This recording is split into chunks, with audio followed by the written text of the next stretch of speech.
This is a Fox 5 News special presentation. Deidra Dukes reports. It was a massive problem before the pandemic, and it's only gotten worse. The nation's child care system is in crisis. Thanks for joining us. I'm Deidra Dukes. Parents are scrambling to find high-quality programs for their children, and sometimes that struggle begins even before children are born.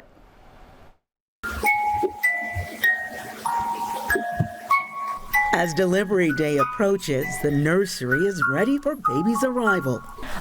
So my husband and I are expecting. I'm obviously very pregnant. It could be any day now, but this is the first grandkid in our family, and everyone's really excited. They'll have plenty of bonding time with the newest member of the family because the mom-to-be, Emily Orr, is struggling to find childcare.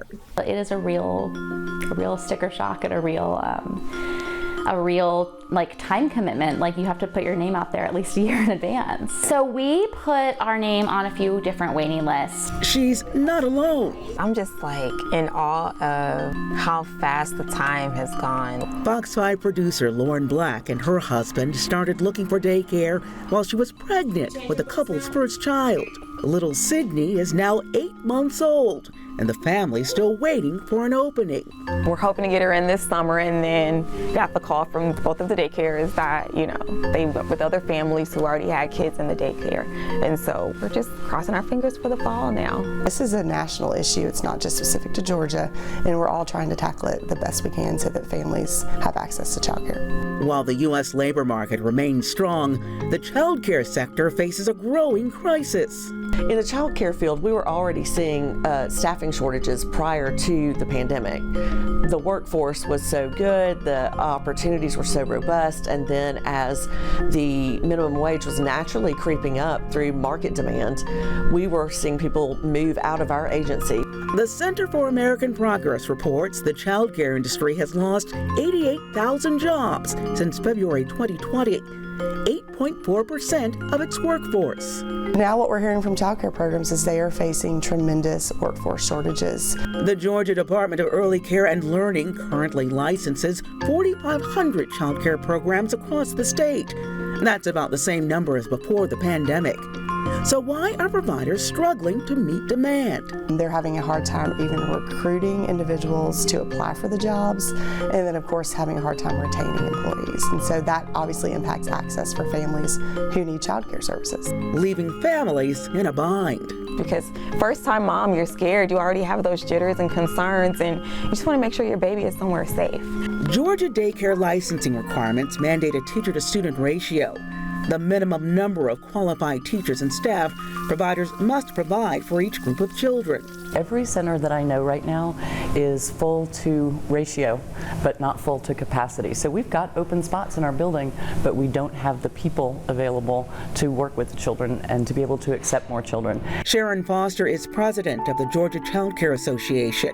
She operates 3 daycare centers in the metro area and has a full-time staffer working to fill vacant positions. The staffing crisis is huge. I know that a lot of industries are experiencing it. Childcare is experiencing it hard because we don't have a work from home option. We have ratios that we have to meet, and so finding the right people to fill those spots is critical for us.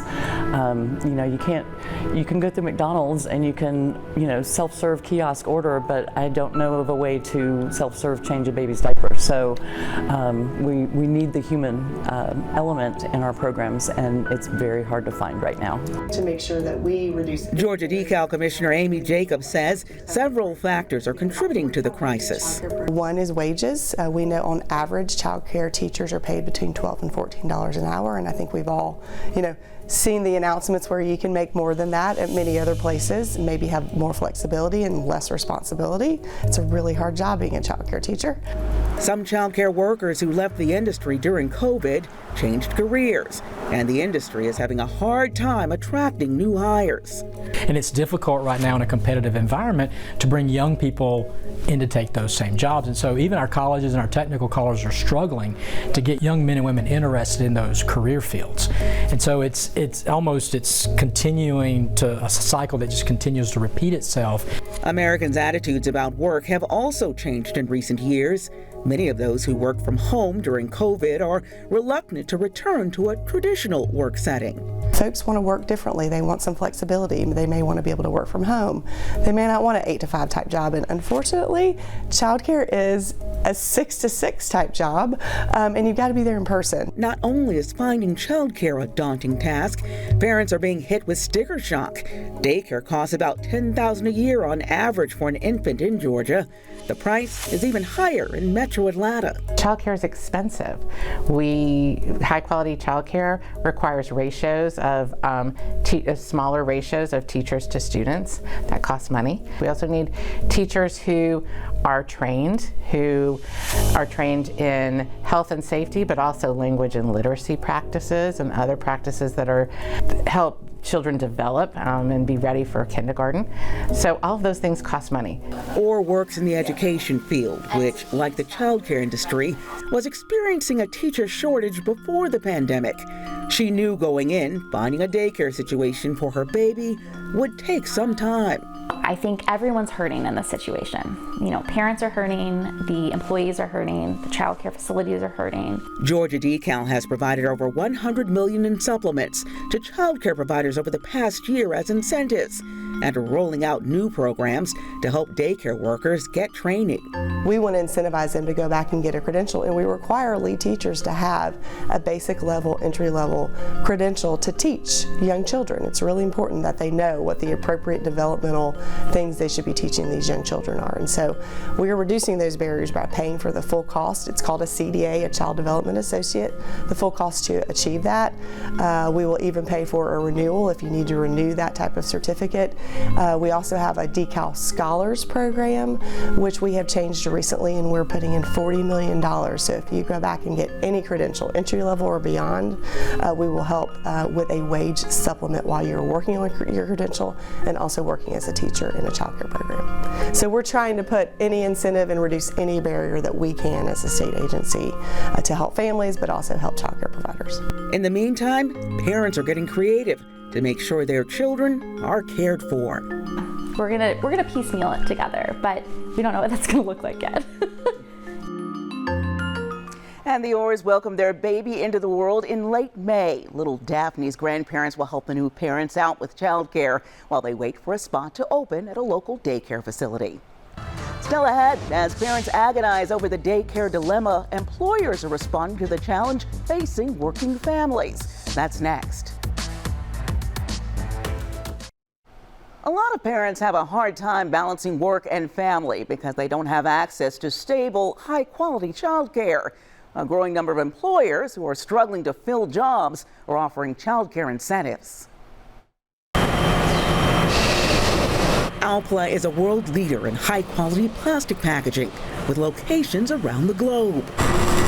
The family-run company, like others in the manufacturing industry, is struggling to hire and retain good workers. When we've looked at some of the data that has been coming in terms of exit surveys, in terms of employee conversations that we've been having, we found that finding childcare was one of the top needs for our people, and being able to support them in different ways was how this conversation kind of came up. The company began exploring different solutions that would offer affordable childcare and be easy for parents to navigate. So we wanted to be able to find a solution that was kind of one stop for everyone, and we have been able to give them an additional $1,000 towards their childcare for the full year, along with the FSA benefit that we provide. Earlier this year, Alpla partnered with the company Tutris, a digital platform that delivers real-time access to childcare providers. Offering childcare benefits does two things. Not only helps keep the employees that you have, because they don't have to worry about, can I even stay in my current work job, but it also helps with recruiting too. When you have 2 or 3 job offers on the table, if you're a parent and one of them says they offer childcare benefits, that stands out to me. Tutris works with companies and organizations to make it easier for employees to find quality childcare by integrating its platform with existing benefits programs. We help companies partner with the existing childcare, licensed childcare that's in their area. We have over 200,000 nationwide. And so no matter where you are, no matter what time of day you work or what day you work, you can go onto our platform and find a fit that's going to fit your parent. Parents like Lucretia Pazos. The working mother of two is a regional PCR procurement manager for Alpla. Her husband travels for work and she has no family in the States to help with the kids. For me it was awesome because it helped us to find the right care provider, and also having this benefit from Alpla, it helped us to afford that. It's figured into the calculus of what companies are doing today, right? It's one of the reasons you've seen so many more companies offer hybrid work, offer the dependent care FSA. So companies are trying to figure out how to do that, how to maneuver through it. Georgia Chamber of Commerce President and CEO Chris Clark says more companies are providing childcare assistance in this competitive job market in an effort to reduce turnover and absenteeism. You are seeing companies get very aggressive, whether it's Georgia Power or Home Depot. They're actually offering on-site childcare right now. And you have companies like Kia down in West Point who are partnered with a local childcare facility to say, come build something close by, we'll invest, we'll donate, we'll give all the support we can just to get those childcare facilities as close as possible to make it easy for their workers. TV news producer Lauren Black and her husband are juggling demanding careers and a new baby. She began trying to find quality childcare while pregnant. The couple don't have family in the area. 8 months after giving birth, she is still trying to get little Sydney into a daycare facility. There were real conversations about just going back home, because we knew that's where our village was, and that's where the support was. The couple decided to try to make it work in Atlanta.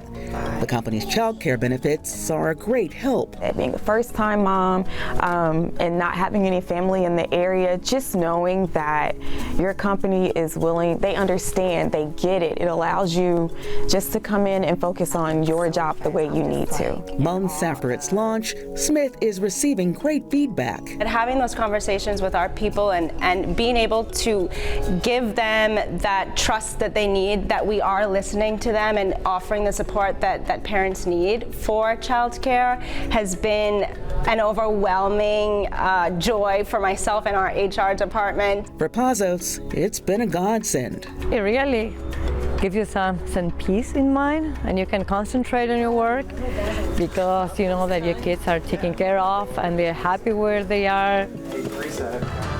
Up next, our experts weigh in on the long-term impact the childcare shortage is having on children who miss out on early education and social interaction during their formative years. Walk into a childcare center on any given day and you might be surprised by what you find. Educators say much of the day is spent teaching the little ones important lessons that set them on the course for a bright future.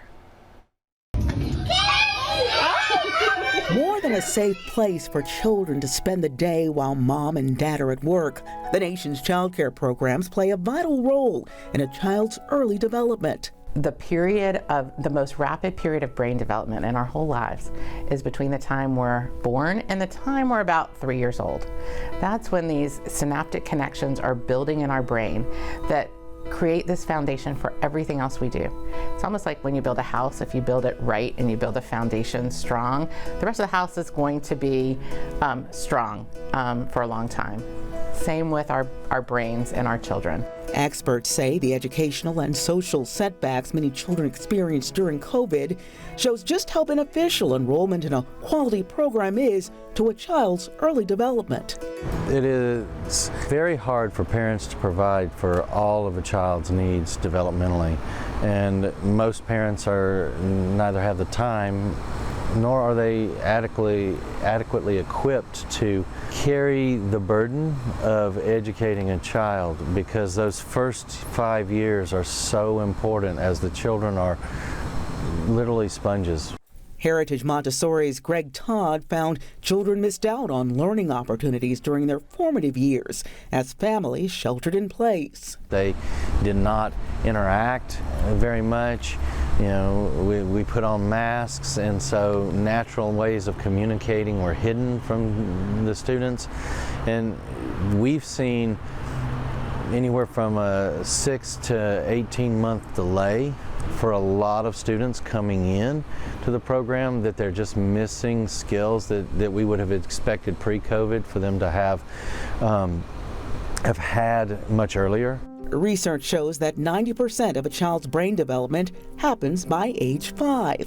And so when they're exposed to a high quality early learning environment, which means a high quality educated prepared teacher, they're much more likely to be prepared for kindergarten, which then sets them on success for all the other milestones we want them to achieve. In April, the Georgia Department of Early Care and Learning announced the agency was offering wage supplements of $1,000 to members of the early care and education workforce who are attaining higher education credentials, part of its ongoing effort to help Georgia's childcare industry attract and retain new employees. So there are a lot of things we need here in Georgia and around the country to ensure that we have a stable, strong, high-quality childcare system. Mindy Benderman is the executive director for the Georgia Early Education Alliance for Ready Students.